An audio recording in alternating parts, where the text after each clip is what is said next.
मंच के मंच के माध्यम से कुछ बोल दी। हाँ हाँ बोलो बोलो बोलो।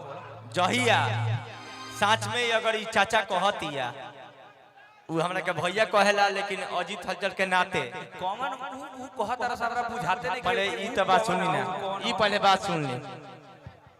ऐसा हूँ चंदन भाई गोपालगंज में ऐसा कार्यक्रम रहे, एक जगह हम सिकड़ी देत रहनी, लेकिन ये कहली कि हमरा के सिकड़ी दे दी। हम कहनी जहिया मुंह दिखाई दे वो दिन सिकड़ी आ पक्का आजो ये मंच के जहिया हमरा छोट भाई के जहिया हमरा छोट भाई शिव कुमार बिक्कू जहानाबाद तू लोग जरा माध्यम से देखेला अनुपमा यादव के जहिया भावे तो है जेकरा माध्यम से का मतलब हम अपना दम पे बानी, माध्यम के कौन बात बा गलत बात ई सब एक्सेप्टेड नहीं की ना माध्यम से केहू नहीं की, हमरा माध्यम से हुई हम उनकर माध्यम से नहीं की। ठीक बा नु।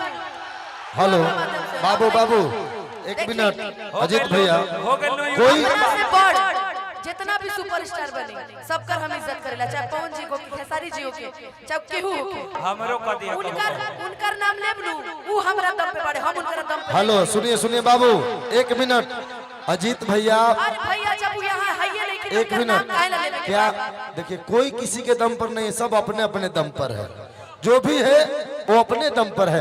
अमूल गोल्डगंजी के अपन ब्रांड बा, रूपा फ्रंट लाइन के अपन अंदाज बा ना, अजीत आनंद भैया का अपन झलक बा, अनुपमा जी तो हाथ यहाँ पे भैया देखिए जब वो यहाँ पे है नहीं तो उसका नाम क्यों लेना? वही तो हम कह रहे हैं कि ऊ कामना के कहत रहा सही अब वो मामला सुना ना ऐसा ना गाना होखे जीभे हो जौना दिन हम बोले लगब नु चुप बानी हमरे को चुप रहे दी। ठीक बा कि जनवा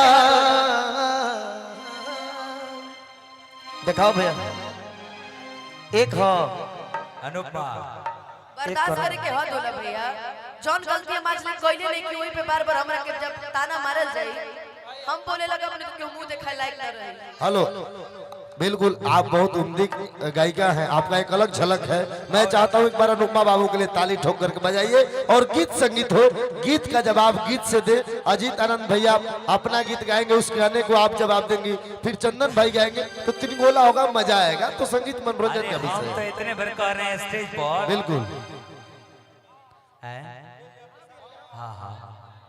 हाँ क्या कह रहे हैं भैया? अरे हम वो सब बात तो हम कर ही नहीं रहे थे ना, हम वो सब बात अभियो नहीं करेंगे। हम तो कह रहे थे गानवा के बारे में ना, कौन गाना इसको गोली कि मार कि जदी दोसरा से करबू ना नामे धक्का कर कह दी कि जदी चंदनवा से करबू शादी तो हम अपराधी बन जाए। काहे हो यहाँ लगल हो